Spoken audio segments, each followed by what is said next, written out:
Herzlich willkommen zur nächsten Folge unserer Baudokumentation in der 2. Staffel. Patrick, heute ist ein mega aufregender Tag für uns, oder? Ja, also ich bin auch schon ganz nervös. Heute ist der Tag. Wir haben so lange drauf gewartet.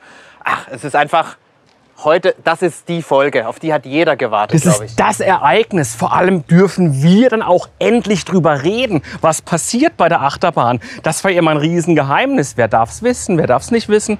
Heute zeigen wir das Layout, das POV, das Onboard-Video, wie man die Achterbahn fährt. Das On-Ride-Video. David, warte mal, das ist echt wichtig, dass wir das jetzt einmal kurz Lukas, das On-Ride. Nee, aber Lukas, das kennen die Leute dann doch schon, weil ich meine, also wir drehen ja heute, aber wenn wir dann das ausstrahlen, das ist ja erst Ende des Monats und dann wäre das Layout doch schon gezeigt worden.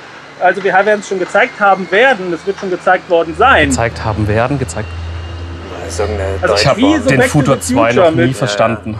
Warte mal, aber was willst du damit denn jetzt konkret sagen? Das heißt, wir haben das... Nee, so. Oh nein. Wir filmen ja heute. Ja, Nächste Woche wird es veröffentlicht, Ja. aber wir kommen erst in 2 Wochen raus. Das Genau. heißt, da haben Sie es eine Woche schon gesehen, glaube ich. Aber David, wir haben doch jetzt uns mega drauf gefreut auf jetzt und hier. Wir haben ja Pläne gemacht. Ja, wir wenn haben doch... ihr mir jetzt sagt, Aber was warte ihr mal, macht, lass mich einmal ganz... Ja.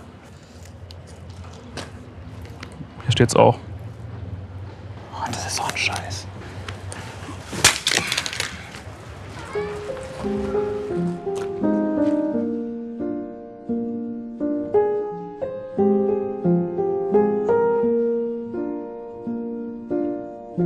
All around me are familiar faces, worn out places, worn out faces.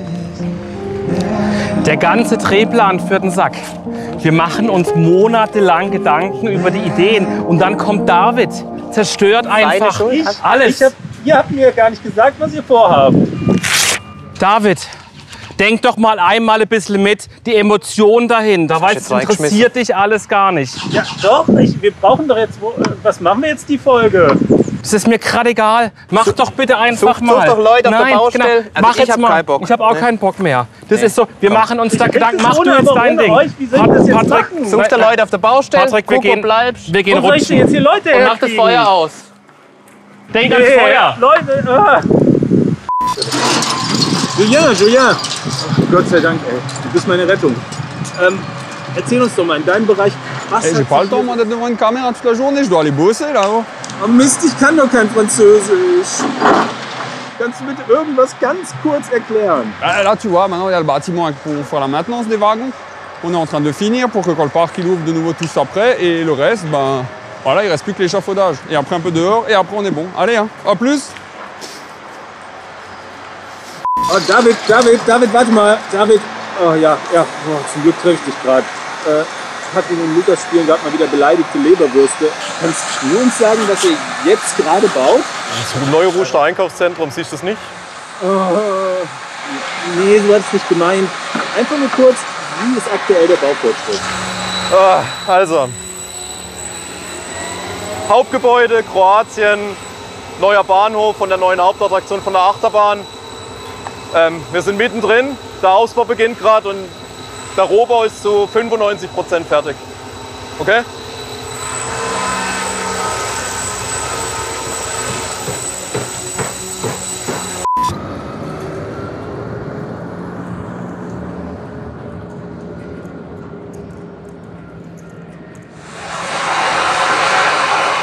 Hey, du da, du beobachtest das ja auch gerade hier so. Könntest du uns eine Einschätzung geben, sozusagen als externer Experte? Ja, also anfangs wurden hier ziemlich viele Schienen angeliefert, aber jetzt seit 4 Wochen passiert gar nichts mehr. Keine Ahnung. Okay.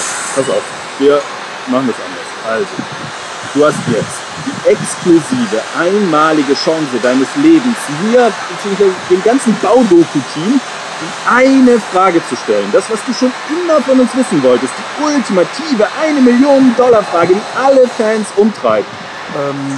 Ja, ich muss mal aufs Klo. Wo kann ich denn auf Toilette? Oh nee, nicht dein Ernst. Ja, so viele Gedanken dazu, so viel Liebe, Emotionen. Nehmt euch mal einen Energieriegel. Danke. Na, geht's wieder? Ihr seid echt nicht ihr selbst. Ja, aber das ist eine blöde Situation. Ist das. Blöd gelaufen für beide. Aber ich meine, wir haben es Lea jetzt gezeigt. Ist hochgeladen, oder? Aber wir haben es noch nicht erklärt. Wir haben es nicht erklärt. Wir können ja eigentlich das Gleiche. Ah, jetzt habe ich das Zeug verbrannt, das ist blöd. Regieanweisung, weißt du, wie ein Film mit Wir Regiekommentaren. erklären es einfach so, wie wird Greenscreen und so oder im Studio. Ja, komm. Wir machen es einfach doch, David. Und dann, das wird schon passen. Komm, machen wir. Wir gehen ins Studio.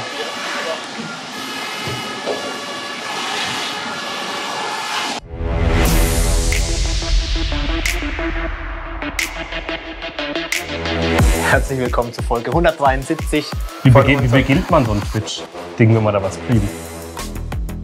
Ich weiß es nicht. Ich würde mal sagen, wir starten einfach mal. Ihr habt das Layout wahrscheinlich schon gesehen, aber wir wollen jetzt einfach noch mal im Detail durchgehen. Vorweg muss man erst mal sagen, ist dann das Vertrauen von der Familie Mack und die Idee von der Familie Mack zu sagen, wir bauen hier eine Achterbahn, die ganz bewusst mal wieder ans Limit unserer Besucher geht. Waren wir natürlich ganz happy, als das Briefing so hieß, wir können mal ein bisschen Gas geben, wir können mal zeigen, was Mack Rides heutzutage auch kann. Und dann sind wir in den Raum gehockt, das sieht man auf dem Bild, mit den zwei erfahrensten Layoutern von Mack Rides, mit unserem Sicherheitsingenieur. Und wir zwei waren auch dabei. Wir haben die geballte Kompetenz quasi zusammengebracht und uns. Also insgesamt waren wir, glaube ich, am Schluss bei Layout-Version 38, 36 oder 38, so um den Dreh rum. Ich bin auch ein bisschen traurig, dass wir gesagt haben, wir schauen uns jetzt nicht den Bahnhof an und was davor passiert, weil das doch auch wirklich unglaublich spannende Sachen sind. Aber da freue ich mich dann in der 3. Staffel, Folge 3 bis 7, mit den operativen Abläufen im Bahnhof. Du wirst eine komplette Folge nur für den Bahnhof bekommen, verspreche ich dir. 5 Folgen gerade angekündigt. Ja, die eine bekommst du. Und da gehe ich dann in Urlaub, dann machst du das. Alles gut. Gut, warte mal. Wir starten mal mit dem Off-Ride von außen, oder? Genau, wir starten ja erstmal mit einem sehr verrückten Element. Man muss vielleicht auch noch mal dazu sagen, auch noch mal ein großes Shoutout an die Kollegen in Waldkirch. Das ist nämlich, was man sieht, die Renderings und die Animationen hat alles das Layout-Team in Waldkirch gemacht. Genau. Ja. Das ist schon gigantisch, welchen Fotorealismus das mittlerweile bekommt. So, wir starten mit einem sehr speziellen Element. Wir haben lange überlegt, wie fangen wir diese Bahn an. Wir wollten mit einem Highlight starten. Wir wollten mit etwas Verrücktem starten. Die erste Idee war erstmal ein Vertikallift, weil wir müssen ja irgendwie aus dem Gebäude rauskommen. Wir wollten nicht einfach ein Loch ins Gebäude machen und rausfahren. Also ein Vertikallift, so ein bisschen wie Matterhornblitz. Haben wir dann aber gemerkt, haben wir schon, zum Beispiel bei Matterhornblitz, und haben uns dann was anderes überlegt. Wir haben dann gesucht, was könnte man noch machen. Haben wir uns überlegt, ja, Kettenlift, da brauchst du dann unten am Zug noch so einen Haken. Den haben wir jetzt nicht, weil wir haben nur Lounges in der Bahn. Wir haben keinen einzigen Kettenlift, du brauchst keinen Kettenhaken. Wir hatten auch keinen Platz unter dem Zug, um diesen Kettenhaken noch unterzubringen. Also haben wir gesagt, ja, nehmen wir doch einfach einen Lounge. Das klingt jetzt, als wäre das Ganze nur eine technische Entscheidung gewesen, aber eigentlich ist es halt auch ziemlich geil. Es ist ziemlich geil. Und wir haben nur eine Kleinigkeit, wenn du mal aufs On-Ride gehst. Ja, warte mal. Im On-Ride fällt es gar nicht so extrem auf, aber Jetzt geht's los. wenn es da losgeht, man denkt so, ja, 90 Grad nach oben. Aber nein, es ist mehr als 90 Grad. Wir haben 105 Grad Neigung. Das Ganze hat tatsächlich einen technischen Hintergrund. Wir waren uns nicht sicher, ob wir 90 Grad schaffen. Das klingt jetzt verrückt. Wieso schaffen sie 90 Grad nicht, aber 105 Grad? Aber rein physikalisch ist 105 Grad gleiche wie 75 Grad. Einfach nur über Kopf, aber das ist der Physik egal. Also wir müssen jetzt weniger Energie reinstecken oder wir brauchen weniger Energie, um den Zug zu beschleunigen. Bei dem sogenannten Looping Lounge, hier haben wir ja auch 4 Statoren rein und nicht nur 2 wie bei der Bluefire. Da werden wir schon ordentlich Bums haben. Ja, das wird um einiges Gas geben. Wieso ich jetzt so reagiere beim Looping Lounge, er nervt mich seit 3 Jahren mit diesem Wort. Loopinglounge.de. Es gibt kein Looping Lounge, das ist ein normaler Lounge, ein Beyond Vertical Lounge und danach kommt ein Inverted Top Hat, also es sind 2 Elemente. Wenn das ein Looping ist, was ist das für ein unförmiger Looping? Aber wer hat sich eigentlich diese Namen ausgedacht? Beyond Vertical Lounge, Inverted Top Hat, Descending Roll. Jetzt gucke mal, hier, es geht weiter. Ja, und es geht runter, okay, das macht Sinn. Wir wollten in diesem Turm, in diesem Dekoturm, den man auch hier sieht, wollten wir eigentlich hochsteigen.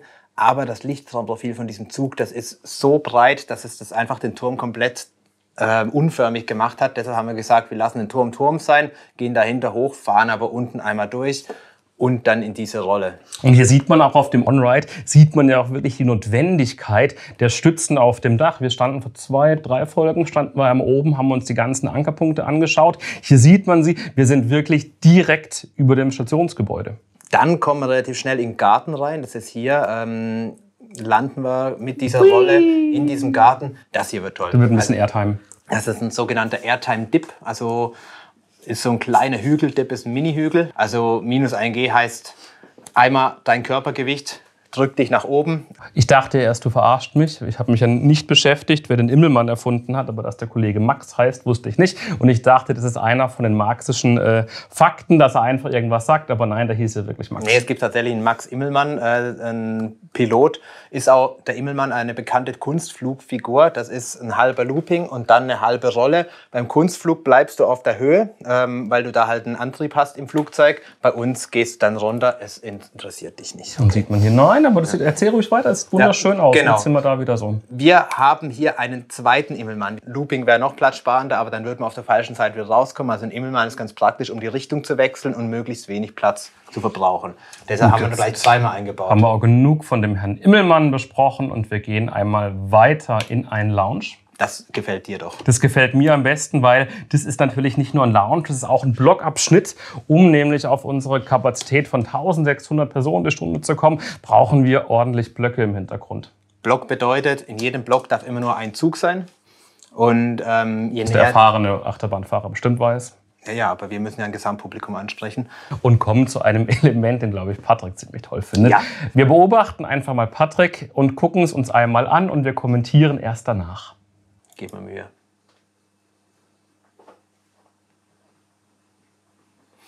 Ja, dieses Lachen war ziemlich genau 2,2 Sekunden lang. Hat einen bestimmten Grund. Dein Ernst? Gut, wir sind 2,2 Sekunden über Kopf. Wir sind über Kopf und quasi schwerelos. Jetzt habe ich ja gerade verbockt. Oh, warte mal, aber hier geht's Genau, ja. Also wir fahren einmal über Kopf, 2,2 Sekunden schwerelos und wieder zurück. Ich bin ja eigentlich nicht der größte Fan von irgendwelchen Hangtimes, wenn man so Hat man hier doll nicht. im Bügel sitzt, aber hier hat man es nicht. Und dann Man ist hat so eine halbe Hangtime. Also es ist nicht, dass man im Sitz gepresst wird, aber es ist einfach ein schönes Element. Willst du noch mehr erzählen zum Element oder bist du Ich durch? könnte noch eine halbe Stunde erzählen. Also. Ich fasse noch mal kurz zusammen. 2,2 Sekunden über Kopf, man hängt nicht so doll im Sitz drin, es wird ziemlich geil. Gut. So, wir kommen da davon einmal wieder raus. Warte mal, wo sind wir denn jetzt immer einmal hier? Warum muss ich das da eigentlich machen? Aber wir kommen da einfach mal wieder runter und haben, was kommt da? Ein kleiner Airtime-Hügel. Ah, der ist gar nicht so klein. Dieser Airtime-Hügel ist ungefähr 15 Meter hoch, aber der Stall davor ist 32 Meter hoch oder 31 Meter hoch. Da wird man einmal richtig schön drüber brezeln. Da werden wir so -1,2 bis -1,4 G haben. Es zwirbelt. Es zwirbelt, genau, das ist Zwirbelt der finde ich, ja. ein wunderschönes Verb. Ja. Es zwirbelt. So, dann gucken wir hier einmal weiter. Und der erfahrene, jetzt hat man es nicht ganz genau, wir gehen nochmal einen Tick zurück. Dann kommt einmal der Airtime-Hügel. Wir machen einmal eine S-Kurve. Das ist tatsächlich ziemlich vergleichbar mit der Silverstar S-Kurve, bevor man in die Schlussbremse einfährt. Und der erfahrene Silverstar-Fahrer weiß, das macht ziemlich Spaß. Ja, dann ein kleiner Umschwung und dann geht es auch schon in Die Waschtrommel. Guck mal einmal rein. Und runter geht's in die Bremse. Ja, eigentlich ist die Waschtrommel ein sogenannter Dive Loop, aber Und hier steht Waschtrommel. Ja. Und wir reden immer nur von der Waschtrommel. Also kann man es auch bitte auch beim Namen nennen. dann nehmen wir das Ding Waschtrommel und fertig. Danke. Hat eine sehr witzige Geschichte.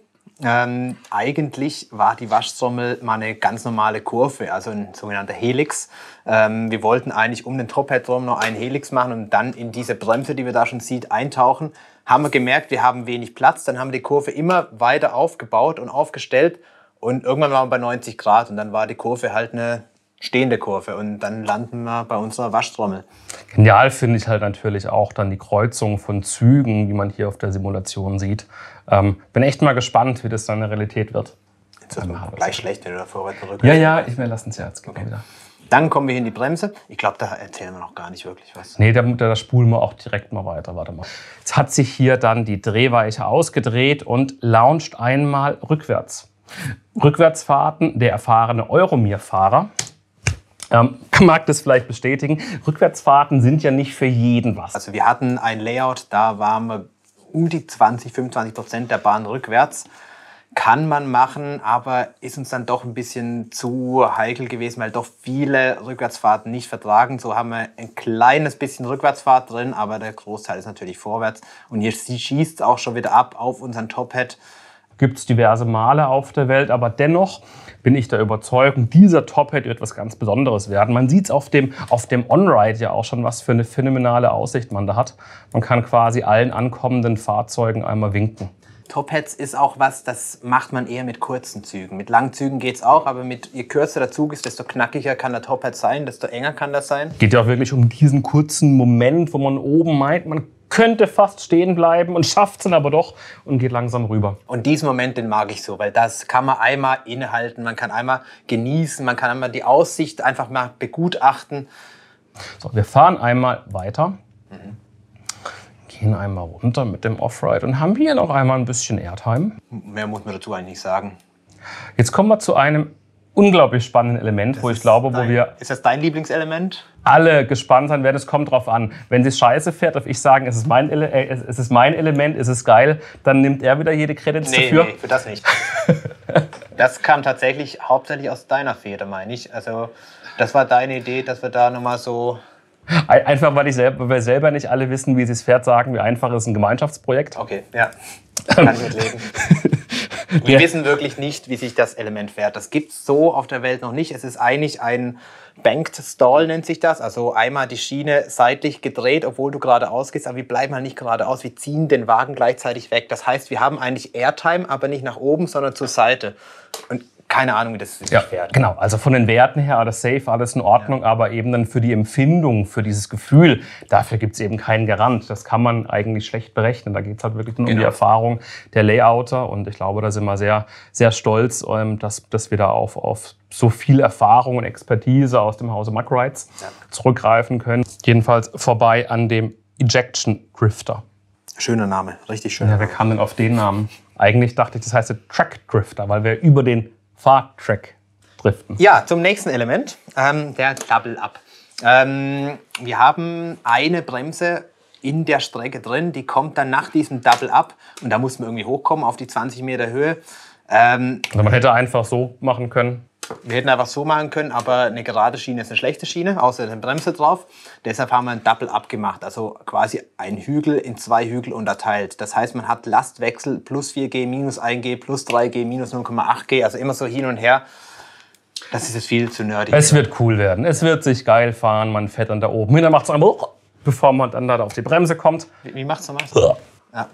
So, bevor man da auf die Bremse drauf fällt. Die Bremse ist nötig für die Kapazität. Lukas wollte die unbedingt haben. Nee, ich natürlich auch, aber... und da startet eigentlich das Finale der Bahn. Also es ist immer ein bisschen schwierig bei Achterbahnen. Am Ende hat man wenige Energie natürlich, also am Anfang und muss damit noch irgendwas machen. So ein Highlight am Schluss, das ist ganz wichtig für so ein Achterbahn-Layer, dass es nicht so ausdümpelt. Komme ich aus der Bremse raus und links rüber. Dann fällst du richtig runter. Die Häuser übrigens, der wird auch ein bisschen drücken. Der wird es richtig drücken. Die Häuser übrigens auf der linken Seite, das ist mal noch ein Platzhalter. Da wird es vielleicht ein bisschen anders aussehen. Aber das wird trotzdem. Es wird eine bombastische Atmosphäre werden. Dann haben wir ein Element, das ist ein sogenannter Cutback. Wusste ich ehrlich gesagt auch nicht, dass das Element so heißt. Da sind wir schon ziemlich nah am Boden und gehen noch einmal wieder hoch und beenden dann, wir gucken es hier auf dem On-Ride mal an, die wilde Fahrt mit einem klassischen Corkscrew. Genau, ja. Der Klassiker geht immer, wir fahren da über zwei andere Schienen. Da habe ich jetzt eigentlich nicht mehr wirklich was zu sagen. Hier am Schluss noch ein kleiner Airtime-Hügel, der war rein praktisch. Da wir von oben in die Bremse reinfahren mussten, dass wir da ein bisschen Höhe gewinnen noch, weil wir doch hier auch eine Feuerwehrzufahrt haben. Der hat sich einfach Macht so ja ergeben. immer Spaß. Und hat sich so ergeben. Was ich vorher ganz vergessen habe, hier ist ja auch direkt dann der Überweg Richtung Russland. Genau. Wir haben ja so eine Achse quasi vom See in Österreich einmal an der Euromir vorbei bis zu diesem neuen Coaster und da wirst du einfach ein Schienengewirr sehen und da wird immer was los sein. Lass uns einmal, hier gibt es einen Chat. Warte mal, wie geht Wir haben das einen jetzt? Chat. Hier gibt es einen Chat. Da kann man Fragen stellen und ein bisschen interagieren. Und wieso haben wir den nicht auf? Ah, deshalb, ja. Ich glaube. Gut. Und dann sehen wir uns in der nächsten Baudoku. Oder im Park, wir haben wieder geöffnet. Ja, aber das ist ja eher dein. Also, nee, warte mal, wir öffnen jetzt, wir öffnen. Wir haben jetzt heute noch nicht geöffnet. Aber in, heute ist ja. in 3 Tagen. Also, Nee. nee, doch, das kommt ja am sehen wir Donnerstag. schon auf. Nächstes Mal machen wir das nicht mehr mit dem Datum, da machen wir einfach eine normale Folge, ganz normal auf der Baustelle, ohne Schnickschnack. Was machen wir in der nächsten Folge eigentlich? Das sehen wir dann.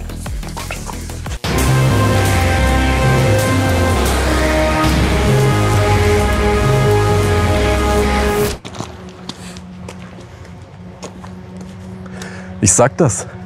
Schaff was und hör auf, den ganzen Tag vor der Kamera rumzuhängen. Du bist doch der Chef, du sollst vor die Kamera. Ich hilf dir gleich noch wegen Chef. Da will ich noch mit dir reden. Chef? Die Aktion vorhin, wo du mal die Affe auf der Hals gehetzt hast. Stinksauer bin ich. Ja, hör jetzt auf, Chef. Schaff jetzt einmal etwas. Und leck. Mit dir los.